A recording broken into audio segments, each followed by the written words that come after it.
of the theater companies in America use Chisty. They run through Sonic, and Sonic installs all these different projectors inside the theaters. Most of them go through Chisty.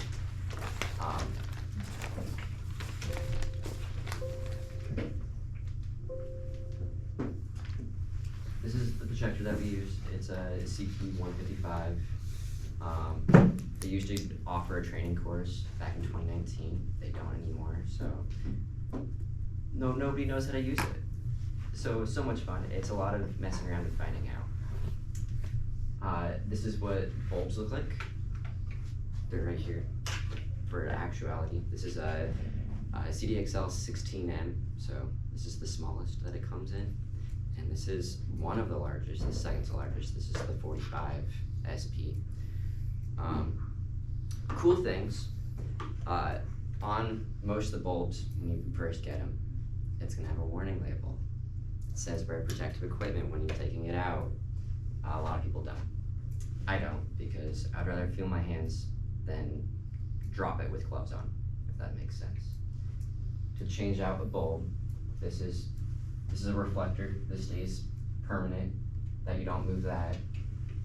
You have the motor back here, and then you're gonna take apart that bolt right there, and there should be another bolt back there giving electricity.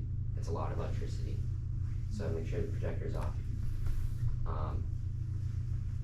Yeah, take off that bolt.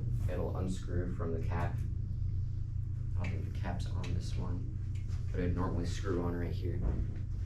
And then you have ground over here, and disconnect that, and you just carefully take it out, because there's a wall right here, technically.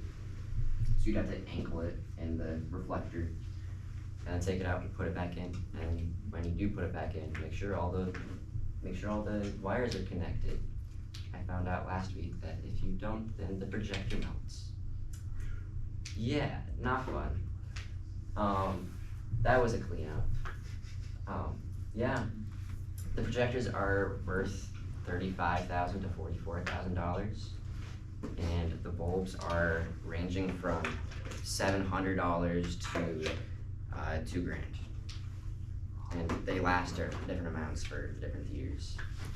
So like this one will last 800 hours while playing, and this one will last 2,000, but it's because it's a smaller bulb and you aren't using as much light. This one you're gonna use in larger theaters, that one you're gonna use in smaller theaters. It's pretty self-explanatory. When you're done with changing the bulbs, you go to the back of the dumpster, and I've already told you guys that you shove it into the dumpster and you explode them. Smaller blast, larger blast. 20 feet, 3 feet. So much fun.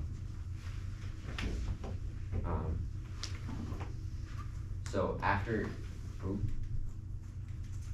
the light comes out, you put in the bulb and the light's coming out. Have you ever put your hand in front of like a flashlight and made shadow puppets? That's what this thing does, essentially. So whenever a projector's not in use, it shuts it off, and there's basically a shutter that goes right in front of it. And so it'll shut right up here, but to actually display the light, this will pop open and come down, and then there's mirrors that bounce around in here. I think there's one right here, there's one up here, and there's one down here. I've never had to replace these, thank God, because they are tedious work. Yeah. Also very expensive. Not fun. To get actual movies onto there, this is called the PIB board. Looks fancy. We've had to order several of these before. You have your basic HDMI, there's Ethernet, up here, USBs, there's usually more in here, we have more in here. This runs through GDC. It's a nice little company that runs all of our programming for us, essentially, kind of. But if like there's a problem with the projector, say it looks weird, it's looking all green, it's hulking out. We've had that before in Theater 5. I've had to disconnect all of the wires, there's like 20 wires on it, and plug it back in. If that doesn't work, we had to go into the projector, That's what it looks like from the outside. That's a cool thing. We have to go into the projector. So here's the board. Down here, there's a little lever, and you could pull the actual board out and plug it back in. And the most I've had to do is do that 5 times in a night, and that took 4 hours of just plugging in and unplugging boards. A lot of fun. 0 out of 10, would not recommend. This is our basic mainframe for programming. So as you can see, we have Joker trailer, Once Upon a Time trailer, and Angry Birds. We know they're trailers because it's highlighted in yellow, and they're underneath the trailers button.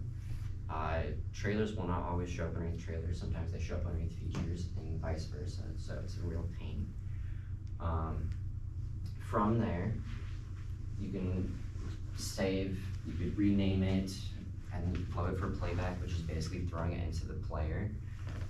It'll then kick you back out and put it into playback, which it's like a DVD player. You have pause, play, you have stop, you have fast forward, rewind, all the theme jigs. So if I'm watching a theater by myself, I'm gonna rewind that stuff if I miss it. Automation, it's that tab right up there. Every week we have to program, so we have Theater 12, it's MX40.